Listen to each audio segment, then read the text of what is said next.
This is like hot person I don't care for versus person I don't care for action. Tucker Carlson on Fox reacting to Joe Scarborough, referring to the Canadian truck convoy as a cult. The bottom line is a lot of Joe Scarborough's old friends, current friends, right-wingers have contributed a ton of money to this Canadian trucker revolt, as it were. And it seems like from some of the news reports I've seen that the Canadian cops that have been working them have been a lot more sort of kid glovey with these folks than they have been with a lot of other protesters. That may sound familiar to you. We saw that in terms of, the reaction that we had to those people who were storming the Capitol. There's some good reporting out there about the money that's been raised. I think even Greg Abbott from Texas was raising money for these Canadians.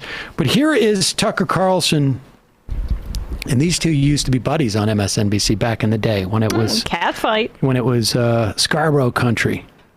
Here is Tucker Carlson.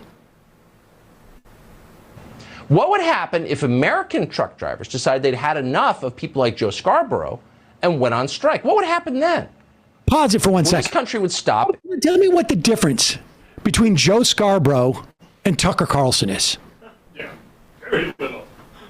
I mean, to be fair, I don't know if Joe Scarborough's dad donated a ton of money to get him into the college that he went into.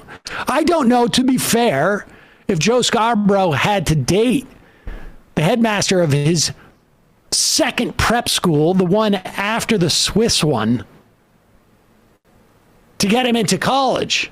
I don't know that, to be fair to Scarborough. Did Joe Scarborough's dad work for Voice of America? Did Joe Scarborough's dad work for the Public Broadcasting Corporation just a couple of years before Joe Scarborough got a show on there? I'm pretty sure it did not happen. Did Joe Scarborough's dad, as a political operative, after marrying a billionaire heiress, maybe a $100 million heiress, go and lobby for Viktor Orban just before Joe Scarborough went out and did a documentary about how great things are going in Hungary? I don't think so. But what besides that? What is the difference between these two? I mean, they are both Republican television hosts, or at least Scarborough has been a Republican in the past. Oh, he is still a Republican. And they're both millionaires, and they're both white guys. And I don't know. Probably thought, I don't know if Joe thought this, but they both probably thought the Chicago teachers were overreacting and should get into the schools and teach even if they're sick. Without a doubt. All right, so go back to Tucker. I'm really curious as to people like Joe Scarborough. People like exactly like him. Exactly. What would happen if American truck drivers decided they'd had enough of people like Joe Scarborough and went on strike? What would happen then? Well, this country would stop immediately. No more deliveries of anything. Over time, that would mean starvation for people in the cities. But even in the short term, there would be profound suffering in this country. For example, and this is something that too few people outside of television even consider, the world's entire supply of botox is manufactured on the west coast of Ireland. That's a long way from here. In fact, it's a 4,000-mile-long supply chain from the Allergan plant in Westport, Ireland, to Jupiter, Florida.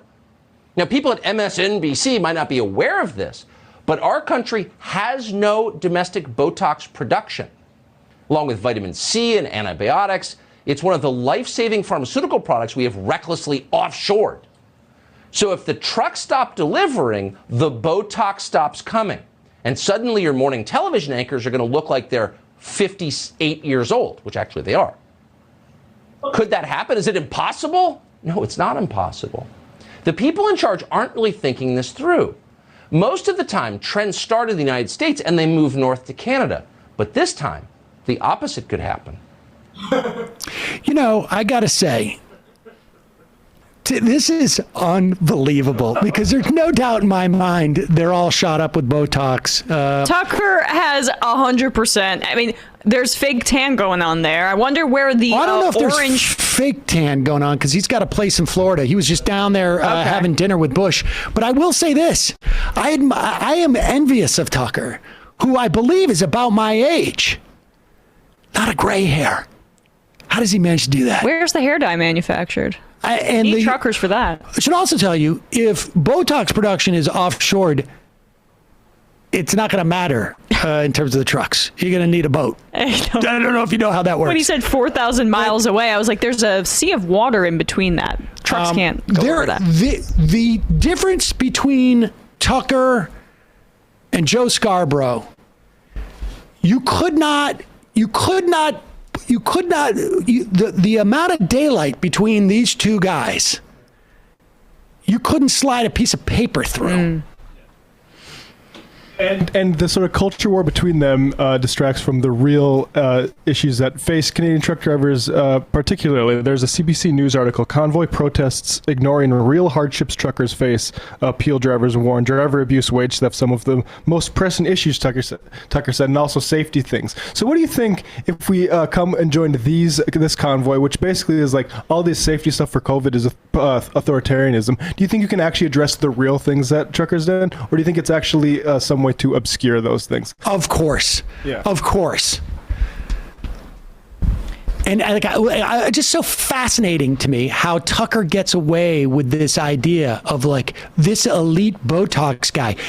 This guy owns at least 3 homes. He dines with George Bush. His money and his parents' money bought his way through everything from the St. George prep school he went to, or to the one that he went to in Newport, Rhode Island, where all the mansions are. This guy, there's you want to talk about a silver spoon. And it's not like his life is any different than Joe's right now. They are twins. And Tucker cares so much about the rights and the protections for truckers throughout the world, and especially in this country, that he definitely has spoken out about the fact that unionization among truck drivers has been undercut at every turn, and there has been an effort to contract out truck drivers as opposed to giving them actual protections and wages, right? He's been open and vocal about that?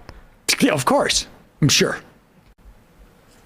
It's just fascinating to me the game that Tucker plays and how successful he is at pretending like he's anything other than the elite he rails against. It's almost impossible. I mean, he would literally have to be like genetic royalty to be more elite than he is. Habsburg. Honestly. He literally wanted to work for the CIA, and his dad, who worked for Voice of America, said, no, join the media because they'll take anybody. Well, no, that was because he got rejected from the CIA. Right, yeah. Rejected deep state applicant Tucker Carlson. Odd.